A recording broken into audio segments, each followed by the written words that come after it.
Assalamualaikum warahmatullahi wabarakatuh. Alhamdulillahi rabbil alamin. Wabihi nasta'in wa ala umuri dunya wa din. Salatu wassalamu ala ashrafil anbiya wal mursalin Sayyidina wa maulana Muhammadin wa ala alihi wa sahbihi wa sallim ajma'in. Radina billahi rabba wa bil islami dina wa bi Muhammadin nabiyya wa rasula. Rabbi zidna ilma warzuqni fahma amin ya rabbal alamin. Saya hormati Bapak Ibu dosen yang saya cintai, teman-teman semuanya dan adik-adikku sekalian.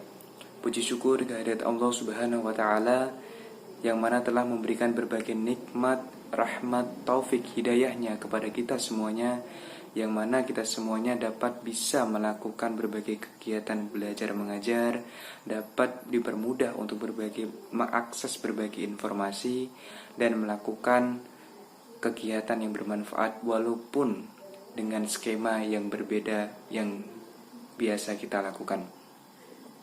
Kedua kalinya sholawat serta salam kita aturkan kepakuan baginda Nabi besar Muhammad SAW yang telah sukses mengentaskan manusia dari dekadensi moral menuju akhlakul karimah.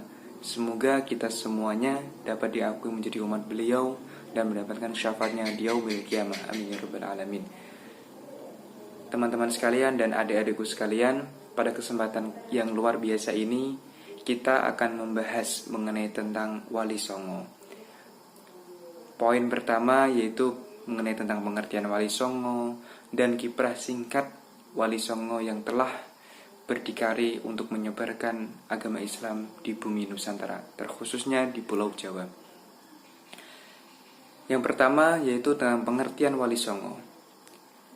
Secara bahasa, kata wali diambil dari bahasa Arab yang berarti orang-orang yang ditugaskan. Sedangkan songo berasal dari bahasa Jawa yang berarti 9. Sehingga secara bahasa dapat diartikan bahwasanya Wali Songo ialah wali-wali Allah atau pemuka agama yang berjumlah 9 ulama yang menyebar luaskan ajaran agama Islam pada abad ke-14 di Nusantara, lebih tepatnya di Tanah Jawa. Kesembilan wali tersebut ialah Sunan Gresik, Sunan Bonang, Sunan Ampel, Sunan Derajat, Sunan Muria, Sunan Gunung Jati, Sunan Kudus, dan Sunan Kalijaga. Adik-adikku sekalian, wali dan manusia merupakan dua entitas yang berbeda. Untuk bisa menuju ke arah tersebut, diperlukan penyadaran bahwa wali-wali merupakan sesosok yang memiliki kelebihan karena kedekatannya dengan Allah Subhanahu wa ta'ala. Jadi wali Allah bisa mendapatkan suatu karomah atau suatu kelebihan yang tidak dimiliki oleh manusia biasa. Ini karena kesucian hatinya, karena kesucian jiwa yang ia miliki dan kedekatan kepada Allah Subhanahu wa ta'ala. Oleh karena itu Allah menganugerahkan sesuatu hal yang istimewa kepada kekasihnya tersebut. Wali dapat menjadi wasilah atau perantara yang menghubungkan antara manusia dengan Allah Subhanahu wa ta'ala. Untuk dapat menjadi wasilah tentu harus memenuhi persyaratan kedekatan serta kesucian jiwa. Jadi tidak sembarangan orang bisa mendekatkan jiwanya kepada Allah Subhanahu wa ta'ala. Perlu kesucian hati, jasmani maupun rohani agar kita bisa sampai dan dekat dengan Tuhan Yang Maha Esa. Untuk pembahasan pertama yaitu Wali Sunan Gresik. Beliau memiliki nama lengkap Maulana Malik Ibrahim. Beliau lahir di Samarkand, suatu kota yang berada di negara Uzbekistan sekitar abad ke-14. Banyak yang mengatakan bahwa beliau merupakan guru para wali serta wali yang pertama kali berlabuh di Tanah Jawa. Jauh sebelum beliau datang ke Nusantara, Islam sudah ada walaupun kualitasnya hanya sedikit. Ini dibuktikan dengan adanya makam Fatimah binti Maimun yang nisannya bertuliskan pada tahun 1082 Masehi. Syekh Maulana Malik Ibrahim merupakan putra dari Syekh Jumadil Kubro atau Maulana Akbar, serta memiliki saudara yang bernama Maulana Ishaq. Di Gresik, Beliau juga memberikan pengarahan agar taraf kehidupan masyarakat Gresik semakin maju dengan cara berdagang. Sehingga aktivitas pertama beliau tiba di kota Gresik ialah berdagang. Sunan Gresik sangatlah terkenal terutama di kalangan masyarakat jelata yang selalu ditindas dan oleh kasta yang lebih tinggi. Dengan kemampuannya mengobati berbagai penyakit, beliau juga dikenal masyarakat sebagai seorang tabib. Pernah suatu ketika ada seorang masyarakat yang terkena penyakit demam datang kepada beliau, kemudian beliau membacakan doa di atas air putih di dalam gelas, kemudian ditiupkan kalimat doa, kemudian diminumkan kepada orang yang sakit tersebut, dan kemudian orang yang sakit itu sembuh. Wali yang kedua yaitu Sunan Giri. Sunan Giri memiliki nama lengkap Raden Paku. Sunan Giri lahir di Belambangan pada tahun 1442 Masehi dan merupakan putra dari Maulana Ishak dan ibunya bernama Dewi Sekardadu Putra Menak Samboja. Sedari kecil beliau menuntut ilmu kepada Sunan Ampel atau Raden Rahmat, serta sempat berkelana untuk mencari ilmu sampai ke negeri Malaka di Malaysia sekarang dan Samudra Pasai atau Aceh. Setelah cukup ilmu yang beliau dapatkan, kemudian beliau berinisiasi mendirikan pesantren di desa Sidok Muti, Kebumas, Gresik. Pesantrennya yang dikenal salah satu pusat penyebaran agama Islam di Pulau Jawa. Pesantren Giri terus berkembang seiring dengan berkembangnya waktu hingga menjadi sebuah kerajaan kecil di Giri Kedaton. Peninggalannya berupa kesenian tradisional yang berupa mainan anak seperti jelungan, cuplak-cuplak suing, serta jenis lainan Jawa lainnya. Wali yang ketiga yaitu Raden Rahmat atau Sunan Ampel. Menurut berbagai riwayat, beliau merupakan putra Ibrahim Zainuddin Akbar dan putri Dewi Chandrawulan. Aktivitas pertama beliau ialah mendirikan pesantren di Ampel Denta, Surabaya. Di antara beberapa pemuda yang beliau didik ialah Raden Paku yang atau Sunan Giri, Raden Fatah atau Sultan pertama dari Kerajaan Demak Bintoro, Raden Makdum Ibrahim atau Sunan Bonang, serta Syarifuddin atau Sunan Gresik. Beliau menganut fikih mazhab Hanafi, serta beliau mengajarkan kepada santri-santrinya dengan memperkenalkan mata pelajaran akidah dan ibadah.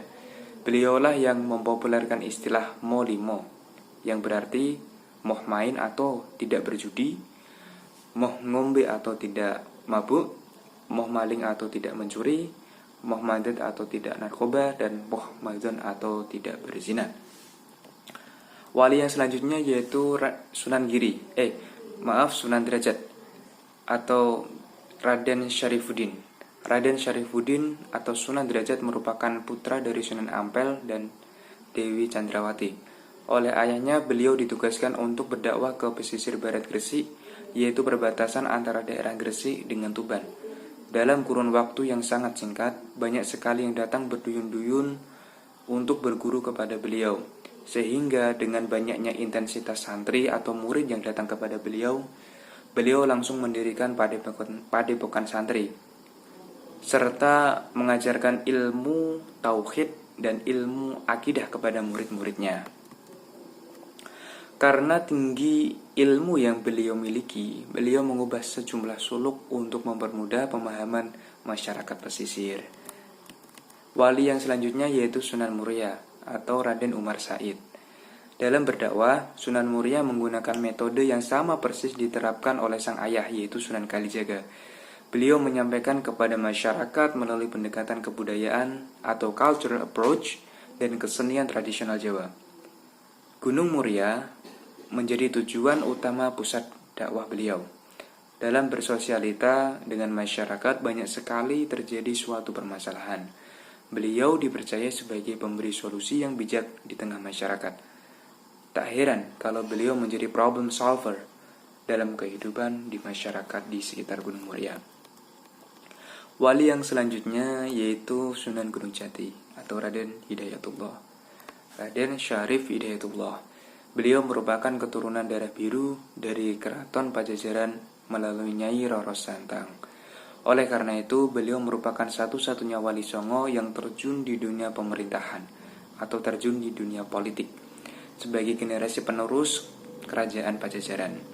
Sunan Gunung Jati menjadikan kota Cirebon sebagai pusat dakwah dan pemerintahannya, sehingga berhasil mengembangkan kekuasaan serta penyebaran Islam. Dalam berdakwah, beliau menganut kecenderungan Timur Tengah yang lugas serta mendekati masyarakat dengan membangun infrastruktur jalan di kota Cirebon. Dalam berdakwah, beliau menganut kecenderungan Timur Tengah, ya tadi dengan membangun jalan, kemudian membangun masjid yang bercorak arsitektur Timur Tengah. Wali yang selanjutnya yaitu Sunan Kudus atau Ja'far Shadiq. Beliau berasal dari Al-Quds, salah satu kota di Yerusalem, Palestina. Putra dari Raden Utsman Haji dengan Syarif Ruhil, Sunan Kudus merupakan murid dari Sunan Kalijaga. Cara Sunan Kudus berdakwah dengan mendekati masyarakat, yaitu melalui simbol-simbol Hindu-Buddha. Hal ini dapat dibuktikan karena adanya arsitektur Masjid Kudus dan Menara Kudus. Bentuk dari menara, gedung, serta pancuran wudhu Masjid Kudus melambangkan 8 jalan Buddha. Beliau menyebarkan ajaran agama Islam di daerah yang tandus di daerah Kudus.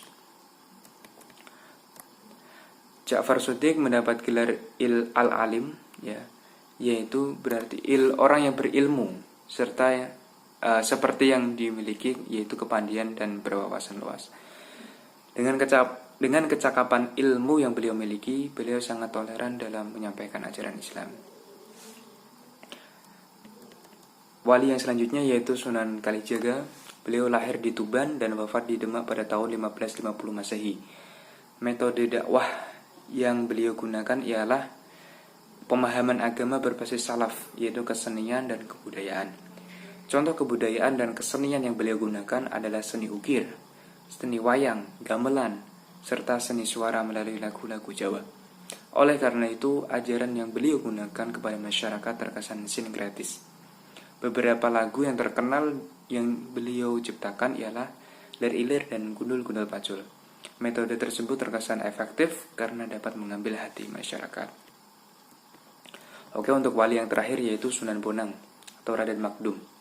Beliau merupakan putra kandung dari Sunan Ampel dan Nyai Ageng Manila. Dalam dakwah, beliau melalui kesenian sastra yang terbentuk dari suluk atau tembang tamsil. Selain itu, beliau menciptakan tembang tombok ati. Gamelan Jawa merupakan salah satu budaya Hindu yang diberi nuansa berbeda, serta pada pewayangan dimasukkan cerita Islami. Adik-adikku sekalian, Wali Songo dipercaya sebagai peletak batu pertama Islam di tanah Jawa.